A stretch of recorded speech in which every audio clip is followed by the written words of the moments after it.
miaravatsika rehetra indray tonga soa atao anatin'ny fandaharana kiririoka amity alatsinainy faharoa ny volana marsa taona 2024 ity mararokotobehatra miaraka aminareo tahiry makany tsara ny ambadika any misy ihany koa moa zany hoe namana hafa ihany koa manampy isorana ihany koa ny namana teknisian na ny ambadimbadika any miaraka amintsika ao anatin'izay fanatotosaina ny fandaharana kiririoka ity mino zay fa efa eo akaiky ny fahita lavitra avokoa tsika rehetra anaraka an'izay fandaharana kiririoka ao anatin'ny resaka sport ranoray no irahantsika taoary.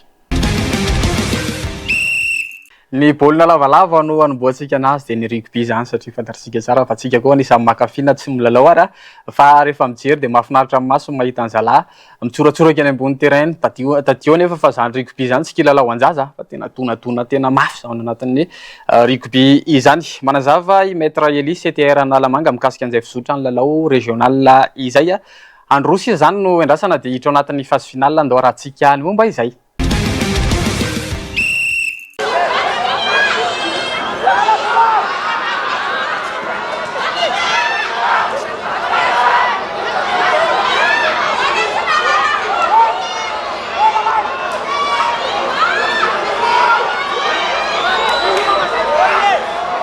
Mizotra araka ny tokony izy ny lalao baolina lavalava régional andro roa sisa no atao dia hiditra amin'ny phase finale mba hampiakatra tsara ny ahavo sy ny lety dia hampitsaratsara hofana sy matianina no mitsara izany lalao izany.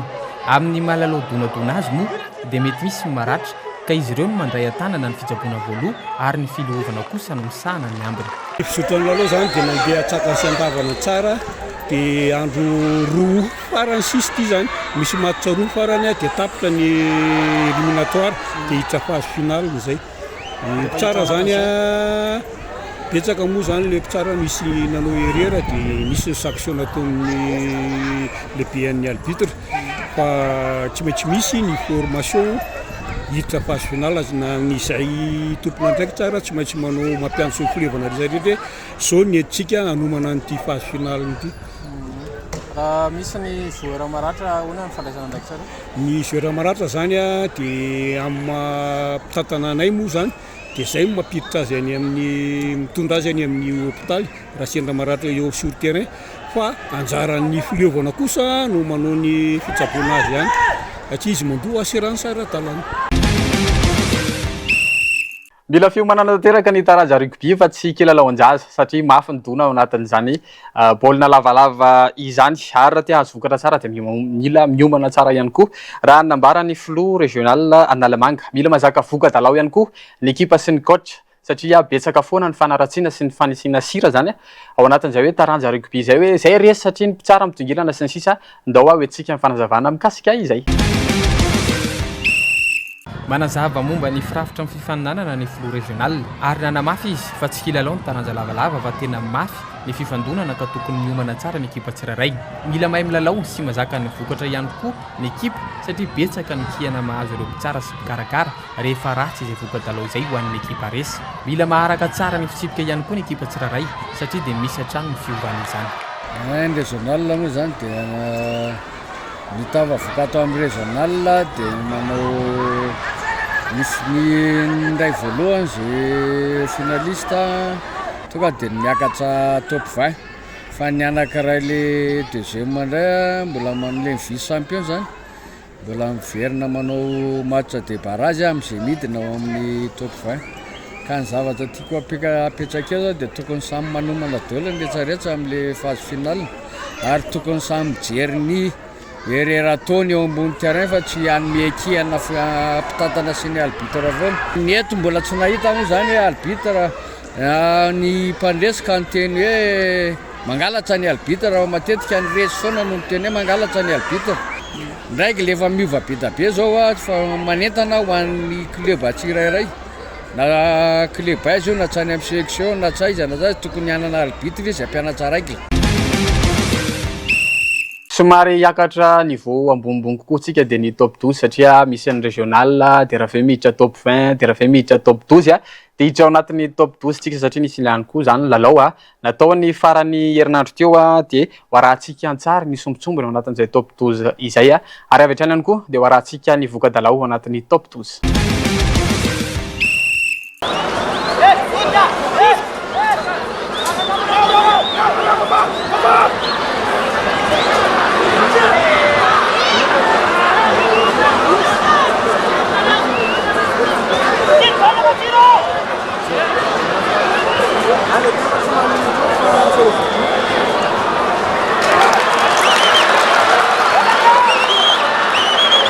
Resiny Kosfa manao akanjo mena 720 no 320 ny FTM Manjakaray manao akanjo manga.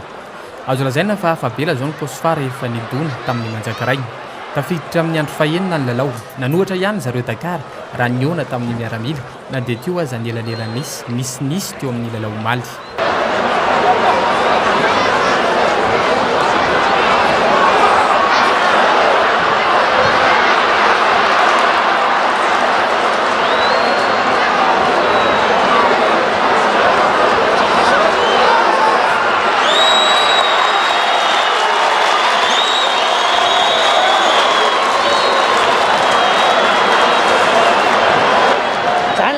Tamin'ity fiaonana ity dia hita mazava ny fahasamihafan'ny traikefa teo amin'ny rotota. Ny FTM Manjakaray dia mbola mpilalao anisan'ny vovolavolaina avokoa tanora sy mbola eo ampananganana traikefa. Etsy ankilany kosa ny Kosfa dia nahitana mpilalao tranainy izay efa zatra fifaninanana ka nahafahan'izy ireo mitana tsara ny lalao sy nampiseho famatorana teo amin'ny kianja. Io fahasamihafana eo amin'ny traikefa io no isan'ny antony nanampy an'ny Kosfa ahazo ny fandraisana mazava tamin'ity andro fahenina ity.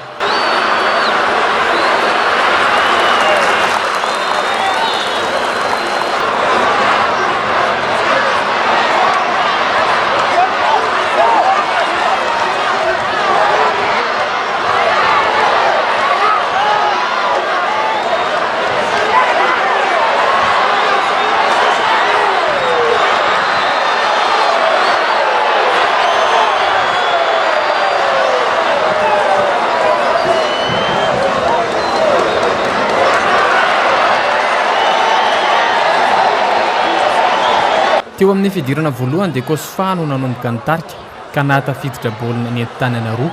Hita teo ny traikefa sy ny ahavin'izy ireo ka nahafahany nandrindra tsara ny fifaninanana sy nametraka ny elanelan'isy tena mpiandohana. Na dia niezaka nanohatra aza ny FTM Manjakaray dia sarotra taminy nanenjy noho ny famatorana sy ny fandaminana nasehon'ny Kosfa.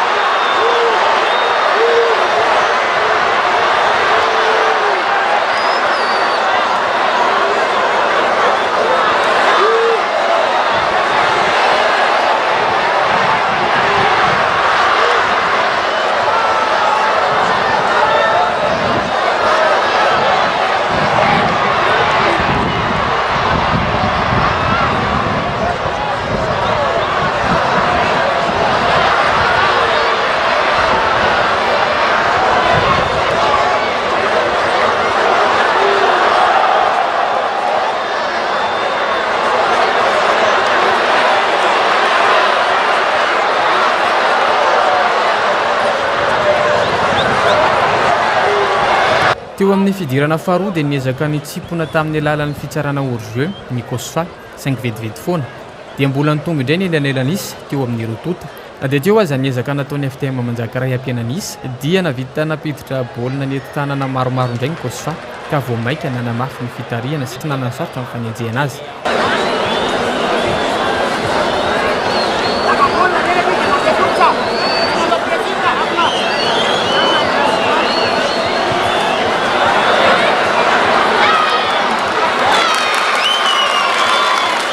Ireto ny voka-dalao omaly TFMA Ankasana nandava ny savony tamin'ny isa 420 no 320.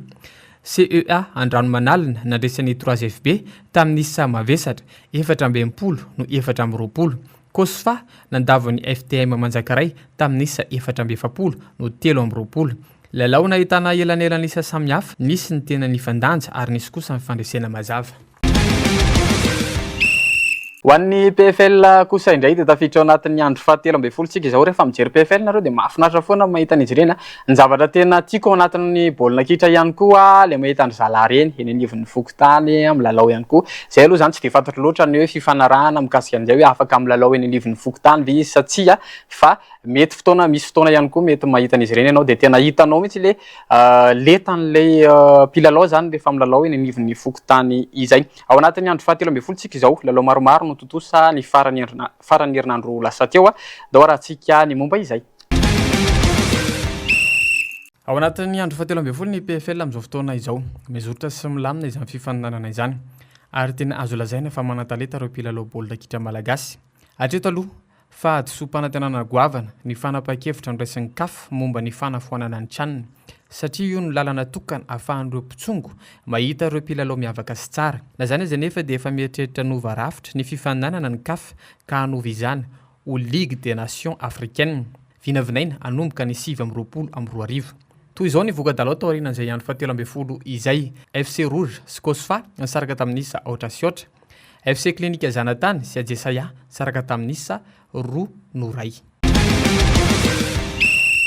Ho an'ny Ligue des Champions kosa indray efa vita ny akisapaka ny ao anatin'izay hoe Ligue des Champions izay tena hoe champion tokoa aloha zany no mivondrona ao anatin'izy io satria mafy be daholo ireo ekipa tafiaraka ao anatin'izay ho anay madrilène sady tena tia tsy hoe anti Barça akory eny somary anina kely ihany fa raha tsika ary momba an'izay tirage au sort na ny akisapaka ao anatin'izay Ligue des Champions izay.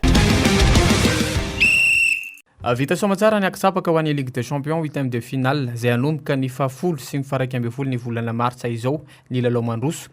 PSG ifandona amin'ny Chelsea, Galatasaray ifandona amin'ny Liverpool, Real Madrid ifandona amin'ny Manchester City, Atalanta ifandona amin'ny Bayern, Newcastle ifandona amin'ny Barcelone, Atletico Madrid ifandona amin'ny Tottenham, Bodo Glimt ifandona amin'ny Sporting CP, Leverkusen ifandona amin'ny Arsenal.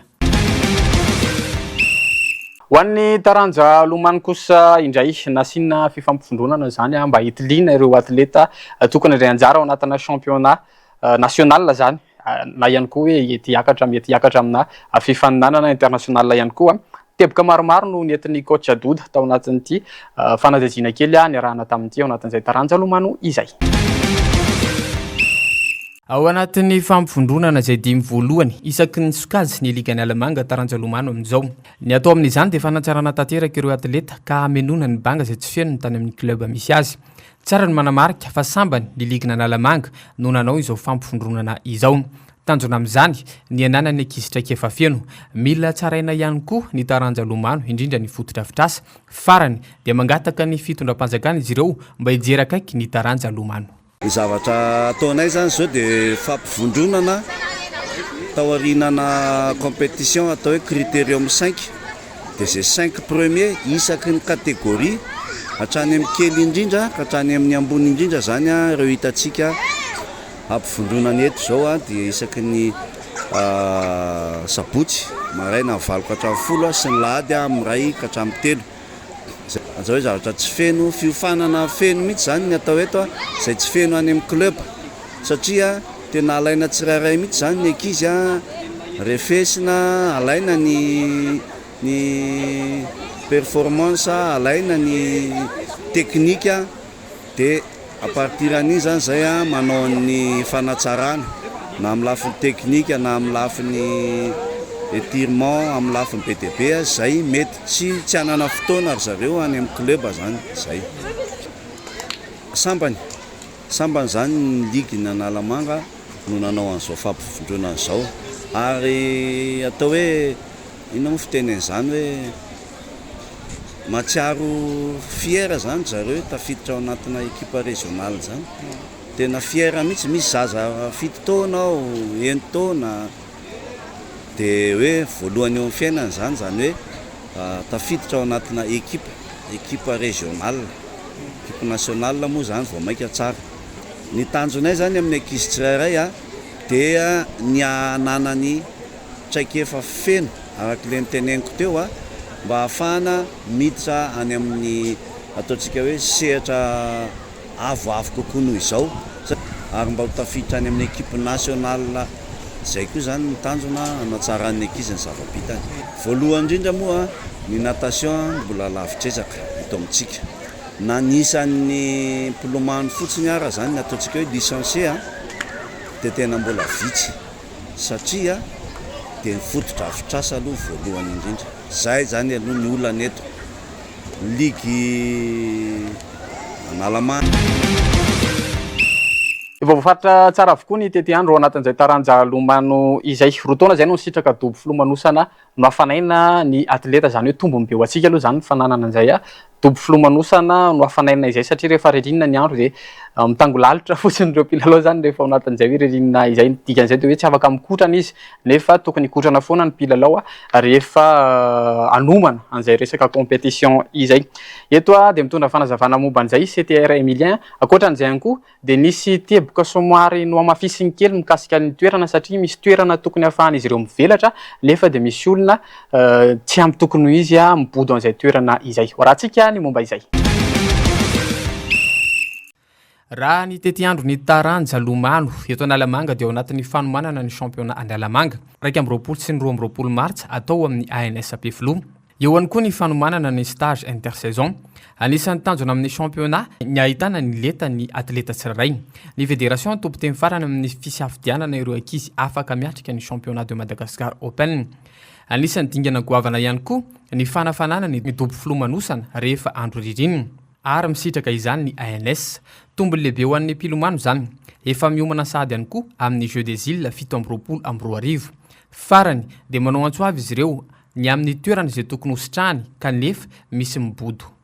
Ny calendrier-ny Ligue Analamanga amin'izao zany efa ao anatiny ny farany zany zao dia efa mananay ny championnat Analamanga amin'ny 21-22 mars zao atao amin'ny piscine ANS ihany.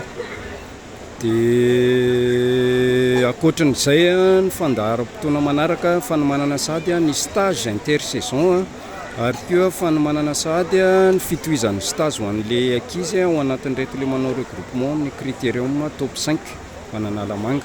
Amin'ny championnat anazy aloha zany voalohany io adidin'ny ligue tsy maintsy manatanteraka an'io ray.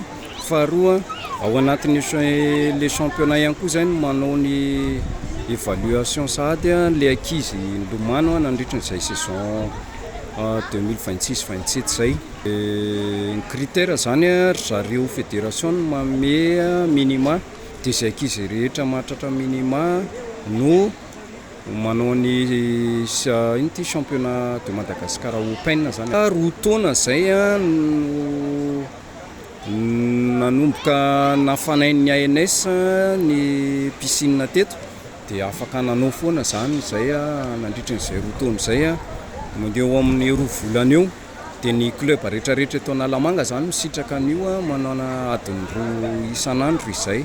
Dia irariana sady zany manao antsoavy sady zany ho an'ny ministera indrindra ho an'ny atao amin'ny Académie nationale des sports izay tokony toerana ny hoe amanana sady ty dobo filomanosana ity sady tsika zao efa 2026 tokony efa manao mitodika sady ho amin'ny Jeux des Îles amin'ny 2027 zany izay efa hoe tokony efa lalana efa ho anatiny tsara mihitsy zany amin'izao.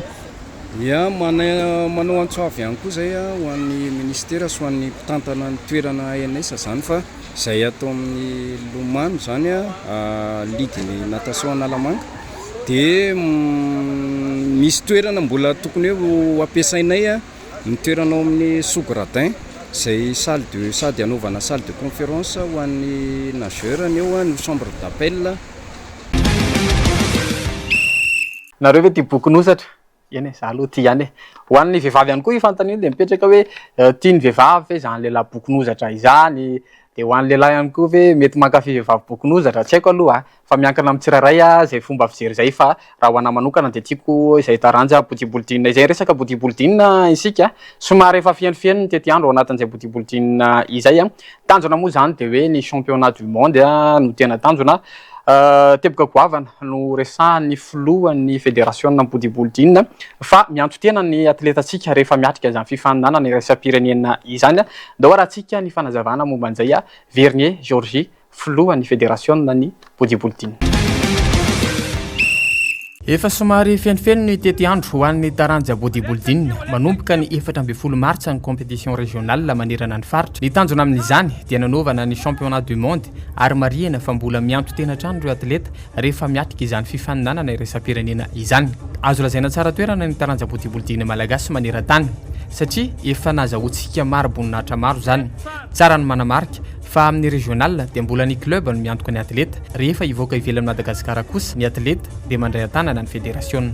Ny calendrier 14 zao ny régional ny atao Antananarivo dia 28 mars ny 14 mars 28 mars ny national dia 21 juin io ny hetsika goavana indrindra bodybuilding eto Madagasikara.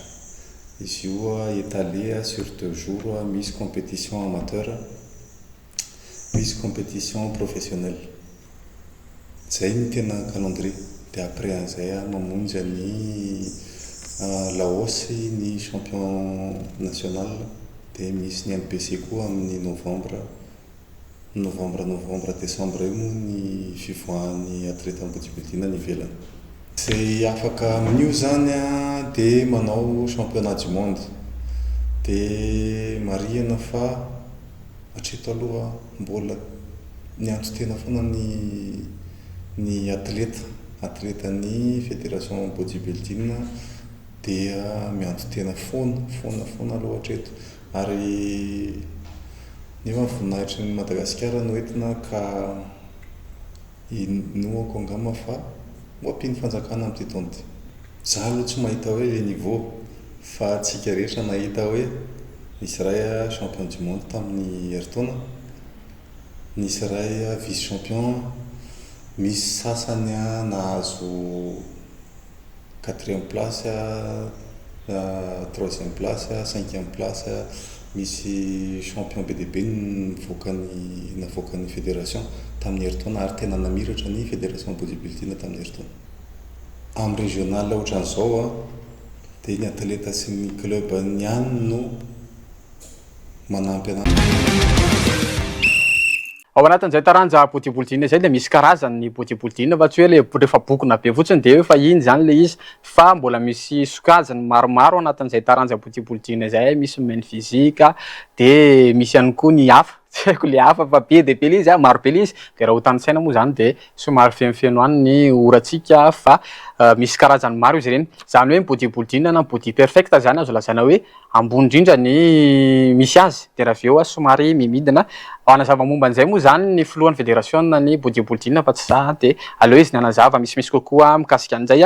Ny tena tanjona ihany koa dia ny Mister Olympia. Rehefa miresaka Mister Olympia tsika dia tena lefa tena ambony be ny misy an'izay. Ndao arahantsika ny momba izay.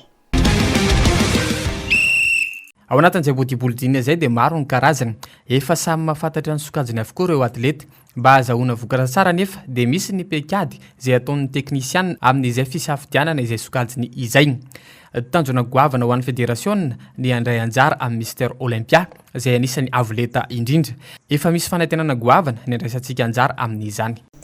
Catégorie na bodybuilding, men's physique, misy men's physique, misy ny classique physique, misy ny bodybuilding, misy ny misy bikini, misy ny wellness, misy BDP raha voatanisaitsika tsy vita, misy ara vaovao navoaka an'zareo hoe 212 tout ça, BDP ny anina ao anatiny eo. Ka rehefa ohatra hoe bodybuilding zao le athlète niainga teto Madagasikara, dia any zay manapa-kevitra hoe aleo lesy ampidinina classique physique ty aninatsika ty, fa any ny ahitantsika chance azahoana kokoa, na ampanaovina amin'izao ty na ampanaovitsika misy bikini sangisangy. Mister Olympia mbola any zao mamaky lalana antsika satria nanao NPC tsika tamin'ny heritaona, dia anisan'ny tsara ny vokatra. Lesoka kely fotsiny tsy ampy dia saika nahazo carte pro aloha ny anankiray. Misy expat ray mandehandeha any Chine any, efa manana carte pro izy, ary IFBB, ary antenay koa inginy mba ho hitan'izay ty interview ty.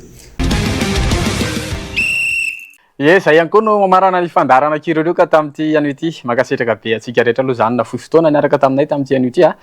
Dia rehefa avy eo ny fotoanantsika ao anatin'ny fampahalalam-baovao ho anareo zay te hiarahasa aminay ao anatin'ny sport, dia aza misalasala mihitsy efa ao ny laharana ny antsoanay dia afaka miara-miasa antsika mandrapitafaritopy.